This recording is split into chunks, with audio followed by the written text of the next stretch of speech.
Good afternoon, ladies and gentlemen. Welcome to another exciting, another wondrous Propagandacast from your host, Imperial Dane. A 2 versus 2 on Moscow outskirts for you here on the Monday Novice Fight. It shall be a bit novicey. We shall be watching Zealdragon and Easy Bow to Pong, we'll just call him Robert, fighting for the Soviet Union for the 4th Mechanized Corps, going up against Ruffe and Jack Donaghy fighting for the Germans of the 20th Panzer Division. So some brutal fighting going on here. Also a bit clumsy fighting, to put it mildly, but Lightning War Doctrine, Joint Operations and Festung support for Ruffe. Jack Donaghy with Spearhead, Lightning War and Joint Operations. For the Soviets we have Doctrine's Mechanized Support, Guard Motor Coordination, Shock Rifle, shocking, and Guard Motor, Guard Rifle and Shock Rifle. So pretty much box standard for Zealdragon. Easy Bow, or Robert, going for something slightly different, and for the Germans lots of the more exotic ones, which does seem to be the pattern. But moving up the right hand side, one Soviet player actually rushing slightly up the west, but also noting the Special Rifle Command start from Robert. From the Germans, Grenadiers popping out here for Ruffe. And MG42s for Jack Donaghy, although infantry does follow up. Looks like the German player on the right hand side is focusing more hard, whereas the western, that is the Ruffe, is spreading out a bit more than us, in that sense could actually setting himself up for the nasty surprise. Noting here that Robert is rushing straight for the fuel point, also noting here he's actually probably going to make it into the house first, maybe? No, actually I thought he might run into the house to get some extra reconnaissance, but decided against it. Special Rifle Command almost up. Zealdragon also going for a bit more wider approach. Also noting within the first few minutes, ammunitions cache for Jack Donaghy. I think that might be overdoing it a bit, since that's going to be definitely setting back any sort of combat effectiveness right away. So that, on the other hand, was perhaps less of a good idea. I mean, usually I would suggest waiting until at least the 5-minute mark until beginning setting up caches that early on, and you might be doing your opponent more of a favour than you do yourself. And already here Jack Donaghy is encountering conscripts. Combat is moving up, though we do have the MG42 covering that aspect.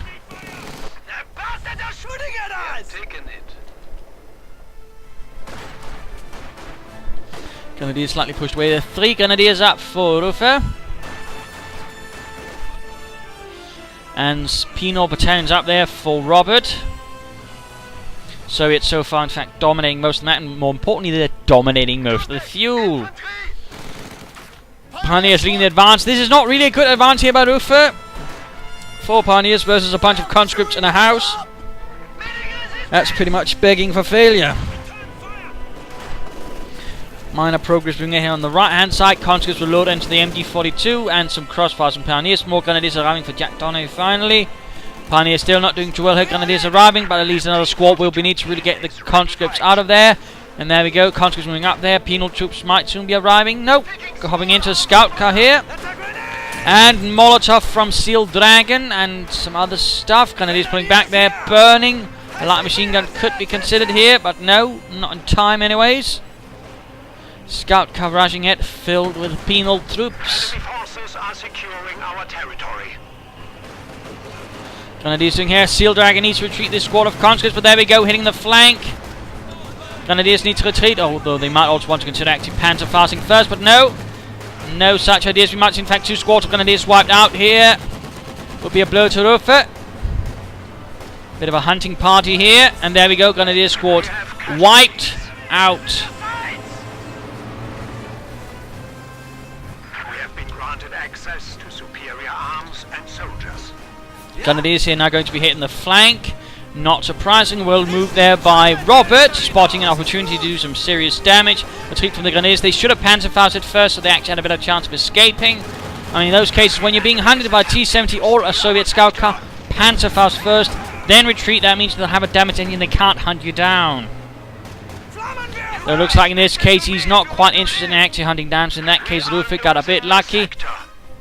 German player, Mr. Jack Donaghy, continuing up the right hand side a bit more aggressively. Grenadiers a bit too much on their own. Still no light machine guns to support. MG42, they're actually too far back to actually provide any support. And we are noting mortars up for Zealdragon, so that means a support weapon Campanier. Grenadiers making into the house, but getting mortared up. Germans overall making poor progress. Mines going down there. Wonderful, wonderful. Mines, Minen. Minskis? I don't know in Russian. These grenadiers don't need to retreat. Jack Donaghy needs to consider unit preservation a bit more. And again, he's got plenty of munitions, so a light machine gun really wouldn't be out of the way. Increase the firepower. Immer mehr Maschinengewehrfeuer.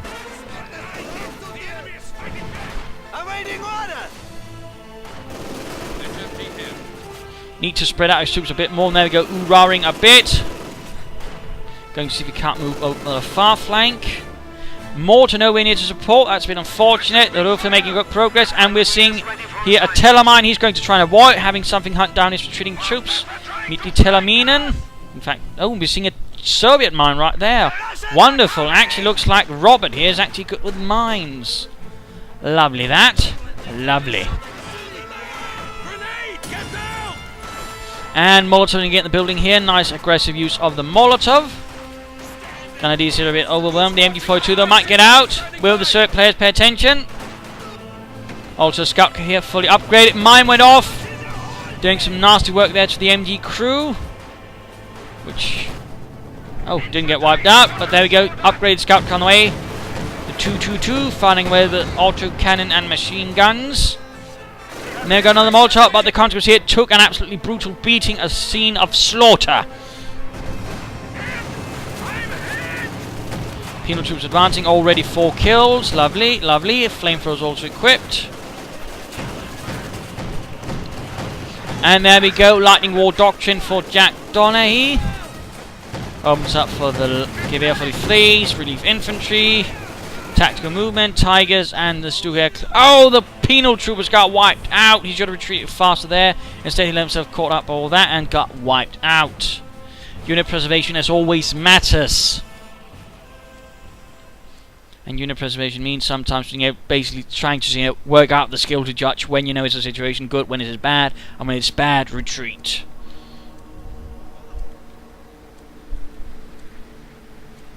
Sadly, that did not happen, and a penal trooper score was wasted, sadly. Half arriving there for Ruffe. Using the scout car a bit more aggressive. The conscripts still remaining there, although we also seeing some aggressive moves up north. Lovely.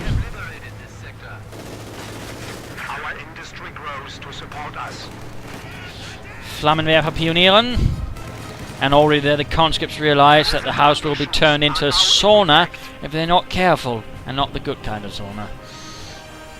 Progress being met on the right hand side slightly, though. I mean, now map is approaching a bit more of a 50-50 split. And finally some light machine guns, about bleeding damn time. That's going to make a Soviet advance a bit more perilous, but already there Molotovs being employed. Grenadiers are quick to vacate the premises as more fire being is employed. And there we go, mortar up. Grenadiers need to be careful. And there we go, Grenadiers got wiped out. Mortars, as always, can be quite handy, and in that case really paid off for Zealdragon. Robert, on the other hand, is encountering more serious resistance now.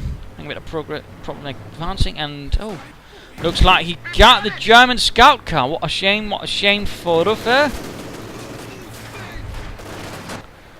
Pack quickly following up, and we are noting here that Jack Donaghy has pretty much moved quickly on. In fact, weird thing is, though he actually built the like to make a nice company, but he's also built this without. That makes no sense. That's really a odd decision.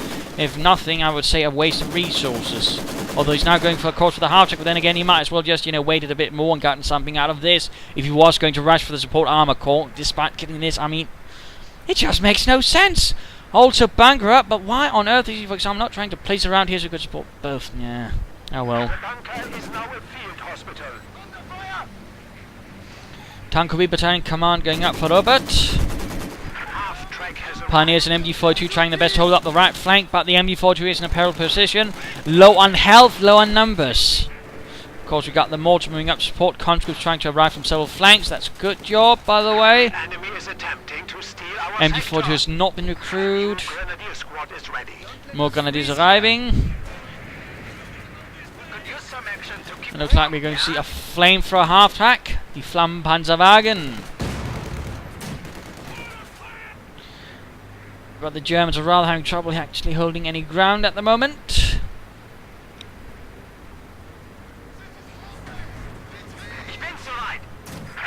forces are securing our territory. Flame for a half-track not releasing much use. This MD-42 should be pulled back, in particular with the larger presence of the mortar, which actually needs to get into some cover or near a fire before the crew freezes to death. Oh well, time to pop over to Robert, who has gone for the mechanized support doctrine. Been a bit of time since we last saw that, but guards infantry, ambush tactics, marked vehicle, ISU 152, and the bombing strike. Bit of manpower being floated. He could consider getting some more guards infantry or something else, or perhaps another penal trooper squad. Also seeing a T-34 on the way. In the meanwhile, the flamethrower half-tick will be allowed to roam freely on the right-hand side. Left side is collapsing a bit under German pressure. Apparently the pioneers seem to have been forgotten and become targets for the snipers. Bit of problems here going on left and right.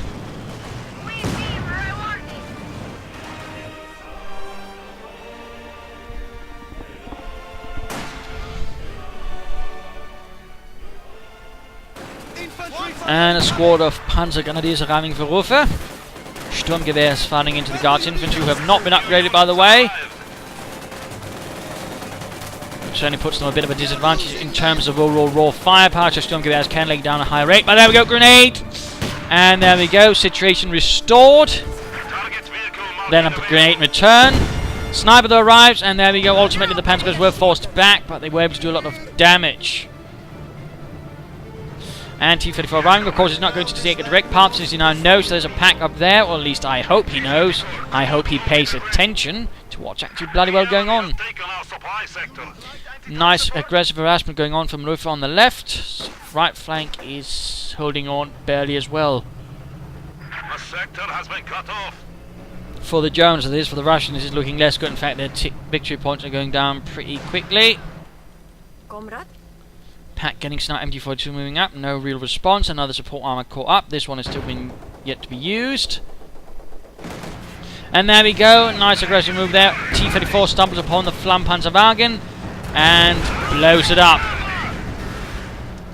So good night right there. Push up here, spotting the pack, going after it. MG42 in the nearby ship, but it won't be able to save the day in time, if at all. And oh, Panzerfaust, there we go. T-34 will need repairs. And there you go, finally the ME-42 managed to stop this, but not before the entire pack crew is dead. Left flank needs to be retaken. And that needs to be Schnell again. Floating manpower again. Don't float manpower if you are unsure what to use your resources on. Just use them, you know, after once you begin to learn how to actually use it better afterwards. You still need to use it. That much manpower floating about is not helping you, in fact it's helping your opponent. Ready. So that's really a rather nasty mistake being committed right there by Mr. Robert. T-34 desperately in repairs. Looks like a Tellermine was actually there, doing a lot of serious damage to the T-34, which means the German player, Mr. Jack Donny, actually used Tellermines that skirt, but the T-34 needs to stop before it can be repaired. There we go. But the Soviets actually need to pull off some sort of sensible attack. They've been pushed back too much. Too many silly things going on. But there we go, Panzerkampfwagen arriving for the 20th Panzer Division.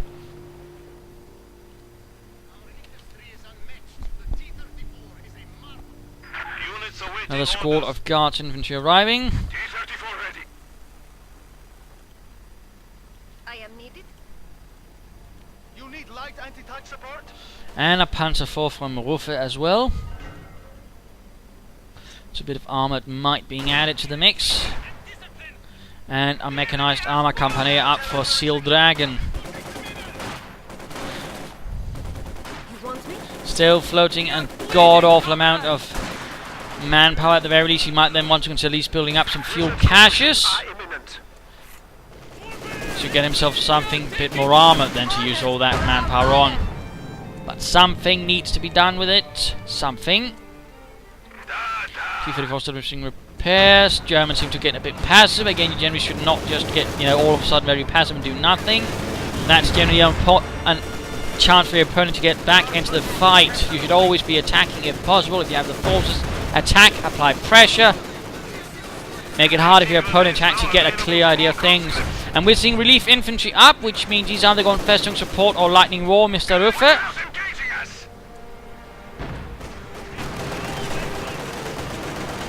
T-44 rolling about here, causing a bit of havoc.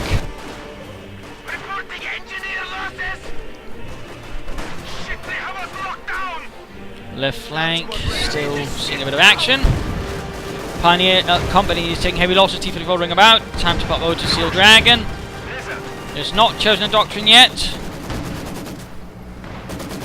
T-44 pulling back, realising the situation is bad. Well done there, Robert. Oh, might also show himself with the Grenadiers playing a bit aggressively over there. And 2 squads on the run.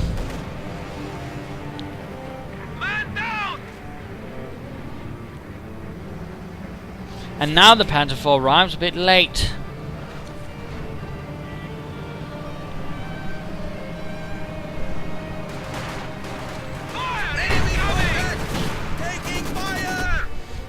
More mines going down there, although Jack Donny should be paying more attention to what's going on instead of letting his opponent see where the mines are being put down. That's not really a good idea. Mine fire going in as well. Grenadiers, packs, conscripts.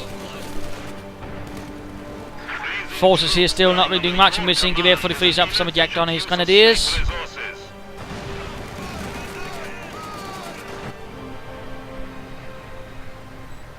Also noting here a nice chunk of manpower and fuel being floated by Mr. Zealdragon. He could easily go for a Su-85 right now if he wanted to. And another T-34 for Robert.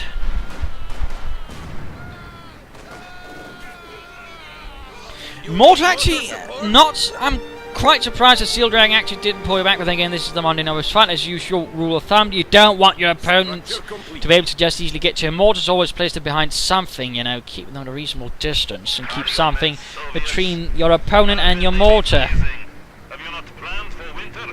And lots of troops freezing to death, that's not really a good marker either. T-34's at least been grouped up, that's well done, that's well done.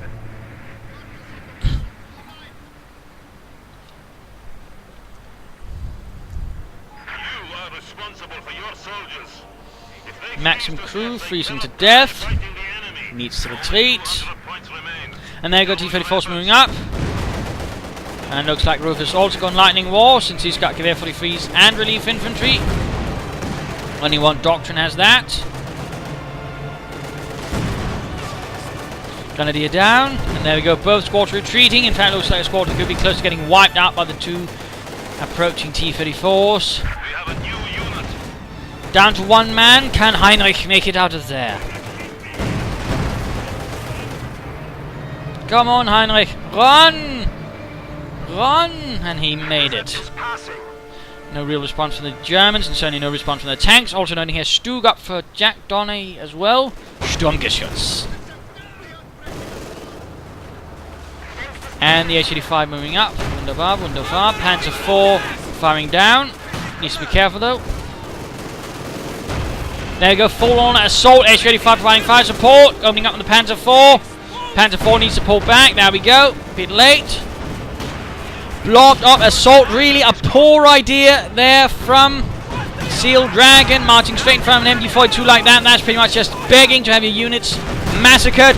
T-34's moving up on the flank. Panzer 4 down. Well done, well done. Coordinated assault. They need more to attack from the flanks though. More pressure from the flanks. Pack 40 here, could go down, could go down. And the Stug's getting flanked. The Panzer 4 needs to roll in. What's it doing, Jack Donny? What are you doing? T-34 just needs to keep behind the Stug. It's going to take it down in, well, pretty much 4 shots. And there we go. Guards motor Doctrine. No, he pulled back just at the wrong time. And he's exposing the rear as well. Oh dear, the Stug might just have a chance of making it out of this alive. The Stug might just make it. And there we go, the Stug got it. That was bloody well close, bloody well lucky. But Robert there fumbled at the wrong time. More relief infantry up this time for Jack Donaghy. Stug will need repairs. So will the Su-85. I suppose one possibility is you might be going for the T-3045s. Do you need something? Grenadiers going in after mortars, still nothing covering them. Most of the infantry, in fact, is carved up here in the centres, of why the mortars weren't there to support the centre is a bit odd. 120mm mortar now running for Zealdragon, and it's time to pop over to Ruffe.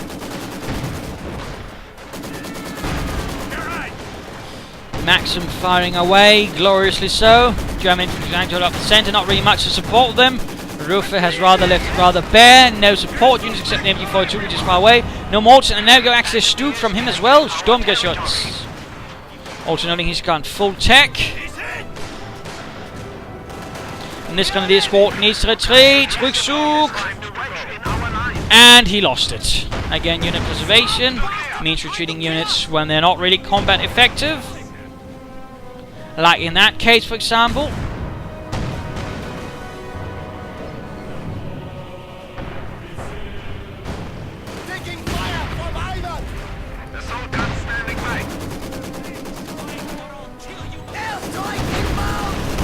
And an airstrike. Looks like might be a bombing run. Yes, indeed. Oh, did nothing. That was a bit sad, but that still needs to be pulled back for repairs. Although with a heavily damaged engine, that's definitely going to be a bit tricky. T-34 moves up. Stug nearby can provide support.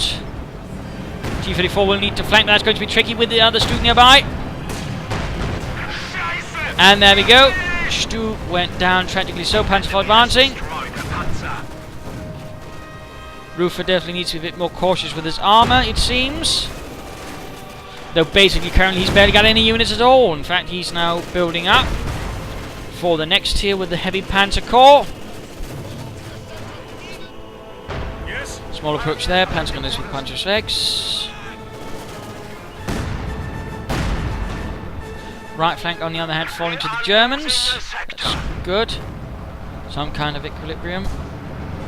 And there we go, Su-85 actually advancing straight into the Stug. And right now it's got an edge into one, so marked vehicle, or, well, you know, target weak point could work out. But no, apparently not. Apparently not. And another relief infantry usage.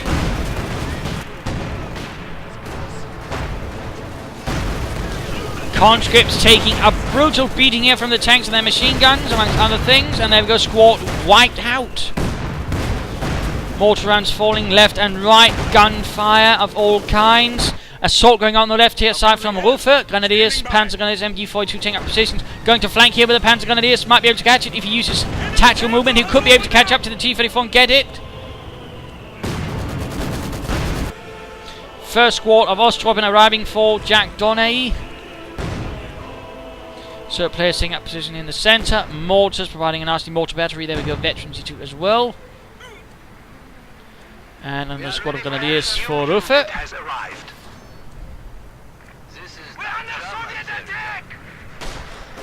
There we go, fuel point secured. Conscripts making their move. Coming under fire though from the Grenadiers with the Gewehr 43s. And, oh, what is this? Ambush was actually up on them. Wait, no it wasn't. Oh, right. The heavy snow can actually, I think, give that a bonus. Interesting, interesting. I wasn't quite aware of that. Not bad, though. Not bad, though. Either way, that pretty much allowed him to win that engagement pretty, well, solidly. And now the Soviet players actually seem to be bogging down. I mean, they have a chance of just rolling in the T-34, wiping all of this out. In fact, they feel a bit passive now, a bit sluggish. They think they have it all, or at least what they need, and thus they aren't pressing onwards, which is actually giving the German players some time to regroup and reorganize. And there we go, an Austrian flak panzer arriving for Jack Donay as well. And Katyushas for Zealdragon. There you go, T-34 running, but without support. Dangerous work.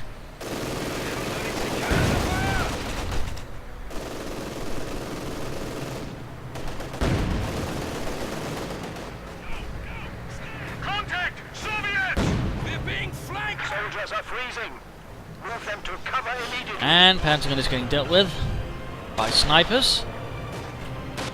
Finding some action on the right flank, but the troops Zealdragon are sending out are too low on health and numbers. That's not really good either. Requested units have They're likely arrived. just going to be wasted.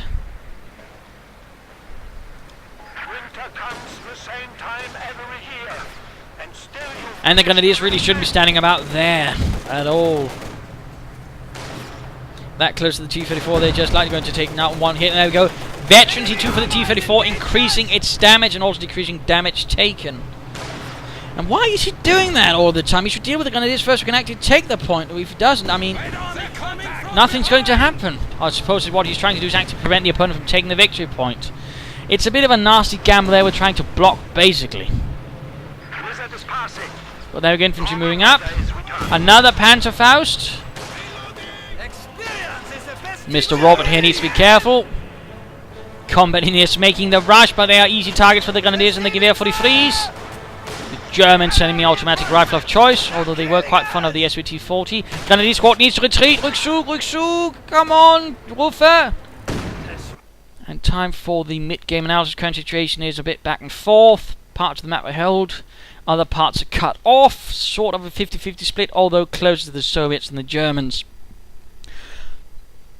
Though there does seem to be one thing that seems to be happening rather favourable to the Germans, and it's the fact that the Soviet players are partly bunching up in the centre of the map, which will render them very easy targets for artillery. I mean, one Panzerwehr barrage here could actually end up doing a lot of damage if the rocket's in the right space. I mean, it's going to be pretty hard for them not to.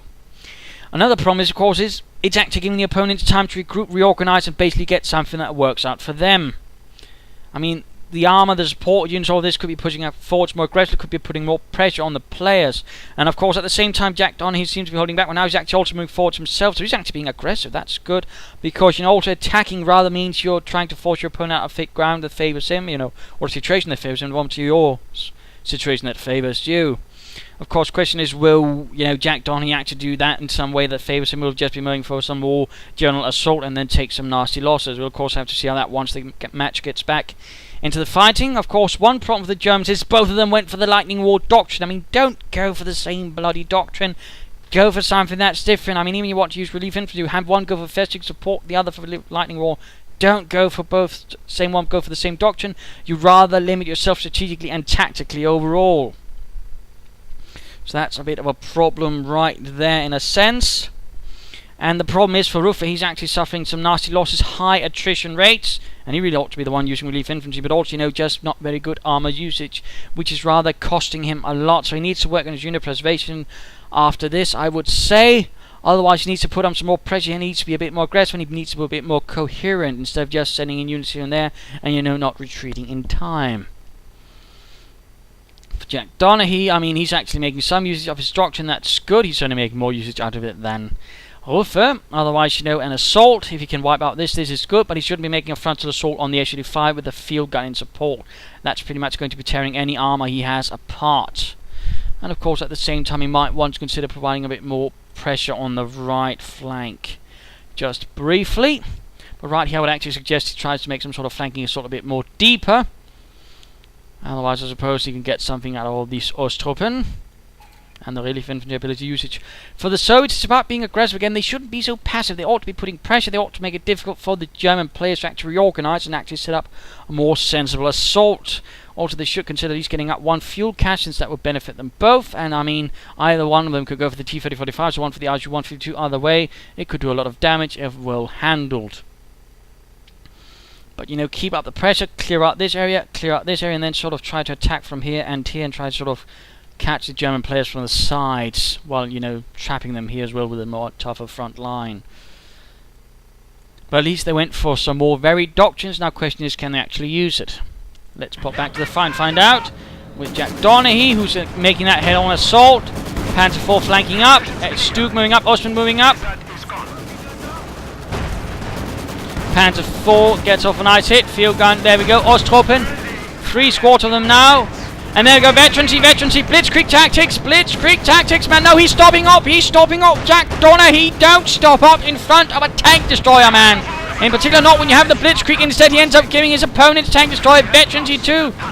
Move up the Stuk now. You have another chance here. Target weak point. Target weak point. Don't park in front of the Veterans 2 tank destroyer and the field gun. Oh, too late. And in fact, now just got Veterans 2. Oh, no. And the Stuk, of course, got wiped out. Jack Donner, he also needs to work on his armor tactics. You absolutely had a great opportunity of wiping out the tank destroyers, but he utterly failed. Troops here taking heavy losses from the mortars like their own. For us to make a serious guess. In fact, this heavy mortars have been killing more of his own troops than the opponents. There's definitely going to be a nasty talk with the NKVD after this fight. Troops enforcing, but he's got plenty of Ostroms, and that way he could actually try and apply some more broader pressure, having Ostromen work on the flanks and otherwise have them hold positions. Remember, Ostromen gain a bonus to accuracy when placed in cover.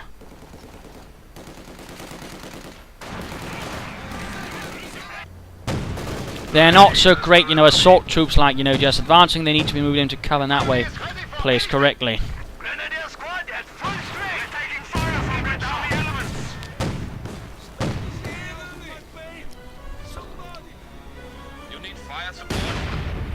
But the Soviets have been pushed back a bit, although the cost was heavy and a bit senseless.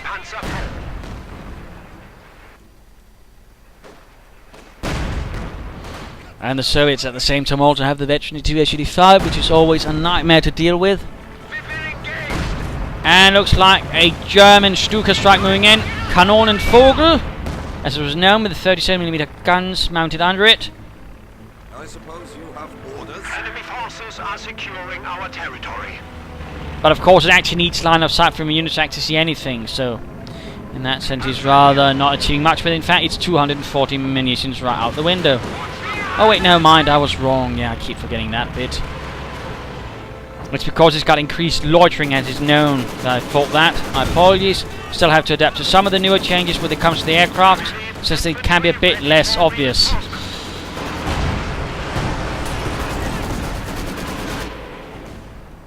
Not sure why he's just running around with his Ostrom. It seems like he's not entirely sure what he wants to do, which is never good. And an ISU-152 has arrived here for Robert. Also upgraded with the Soviet 50 caliber, or the DHK 12.7. Ostrom here supporting Grenadiers.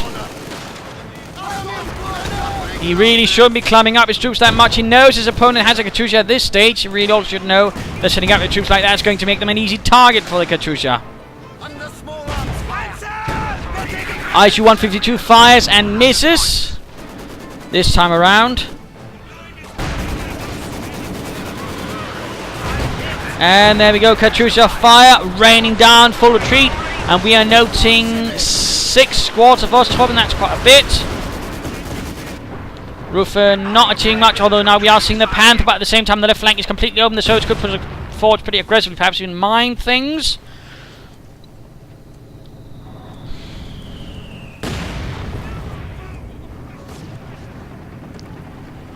Now the 20th Panzer Division is opening up a bit more aggressively. Panzerkampfwagen 5.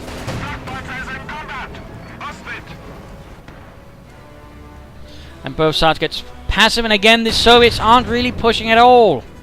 They need to be a bit more aggressive. In fact, they need to be a lot more aggressive considering all the stuff they have.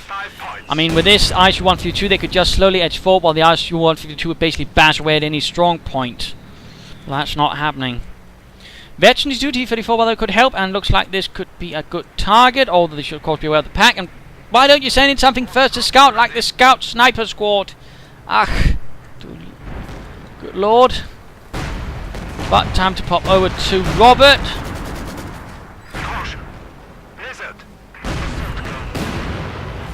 Who's floating a ton of manpower? Why? Call in some guards and retrain some conscripts. Get something, for heaven's sake. Build some fuel caches, but don't be floating 1100 manpower.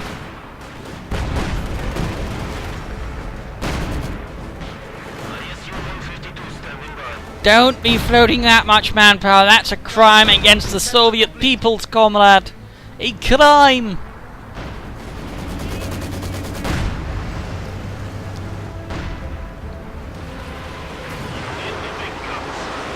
Ostrom making another advance, straight into the Katyusha fire, again blobbing up. Jack Donner, he might want to consider slightly his infantry tactics as well in that regard.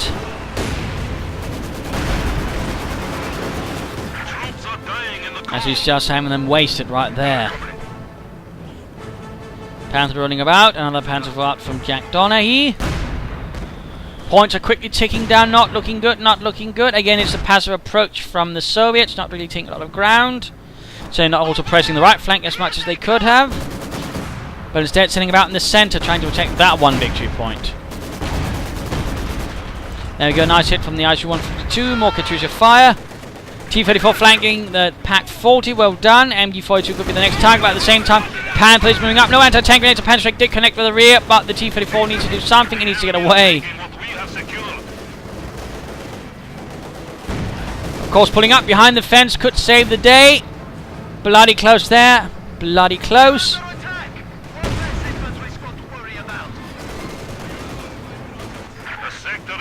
No, don't stop up! Why would you do that, Robert? Bombing strike available. Right flank being helped by a few troops from Jack Donaghy, who are freezing to death, by the way.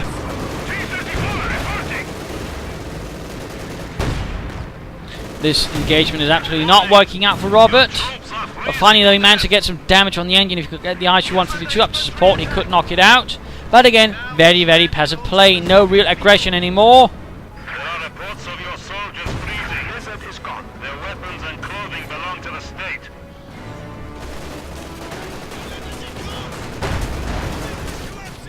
Ostruppen here might want to consider retreating.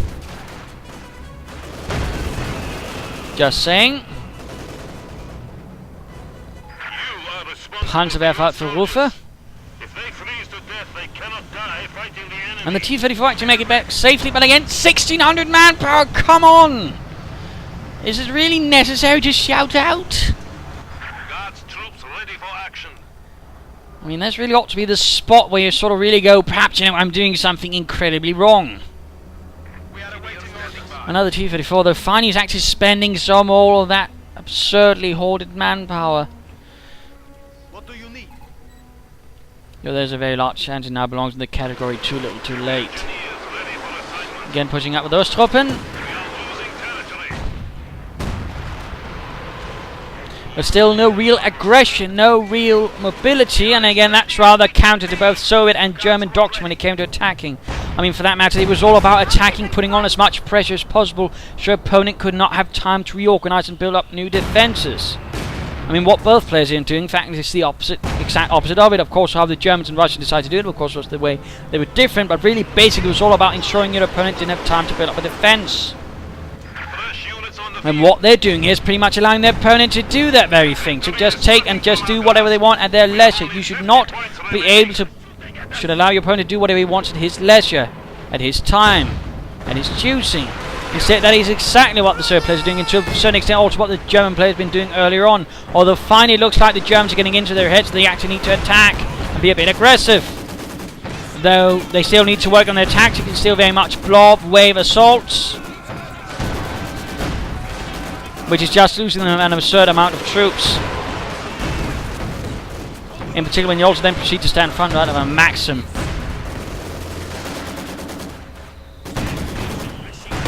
Unit preservation clearly not their strong side either, and that would also be something they need to work on. But at least relief infantry's up, which actually helps mitigate them, and again that's also why I suggest relief infantry and rapid conscription of the more novice players. It can to a certain extent make up for the fact that you're having trouble preserving units. And of course it doesn't mean you should just use it to completely overcome it, it can certainly help you with some sore spots like that. And then of course it doesn't mean it's only for novices. I mean, anyone can make use of it, but I suppose it might help the novices a bit more. At least short term, but time to pop over to Zealdragon. Both sides loading manpower, both sides barely any troops. Infantry, they need to get some out, they need to push. Push, damn you!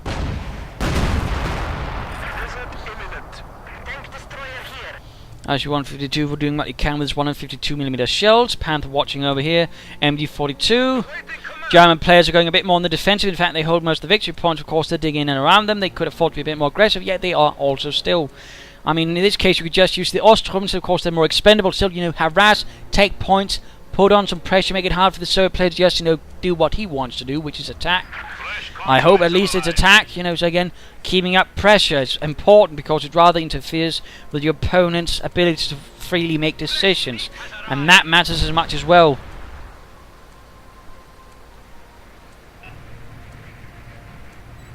Since your opponent's actions don't exactly happen in a vacuum, they happen depending on a lot of factors. Of course, if you can influence those things as much as possible, for example, applying pressure, that's good. You basically want your opponent to make as poor decisions as possible, if possible. And you do that by applying pressure, you do that by trying to hit him as many as possible, you do that by harassing him, you try to force him to keep track of as much as possible. And then you basically force him to actually, decide, I can't hold this, or, I can't hold that. Things like that. Strike in here, going in from the Stuka, doing alright damage to the ISU 152. Both sides are a bit passive. Another strike. This time around they did a lot less. Another Panzer arriving. Enemy forces are attempting to capture our territory. And there we go, using the Ostrom there. Shoot back, comrades! Standing by. And a bit of healthy Katyusha fire. Get down! Grenade! None of these need to get out of the fire. No real support for this advance, no armoured support at all. Which of course rather means that the Ostrom will ruin this entire thing. Mildly put. And there we go, pushing up for the centre. Ostrom doing the work. No real opposition because again most of the infantry is gone. Most of the things have actually been pulled back, and now the Soviet players are a bit unsure what to do. Instead the Ostrom are just sent in. So well done there, well played. And ammunitions cache. Finally Robert is doing something. Although perhaps not what might benefit them the most. Points continue to tick down. Warning! Your troops are freezing to death.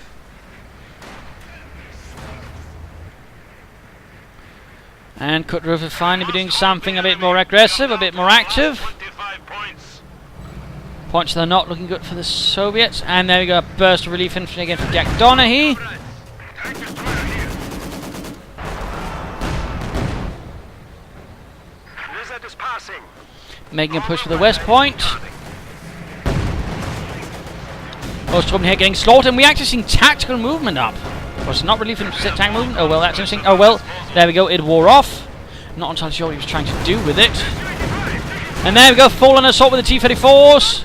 No support from the H-85s. One T-34 he went down to pretty intense fire.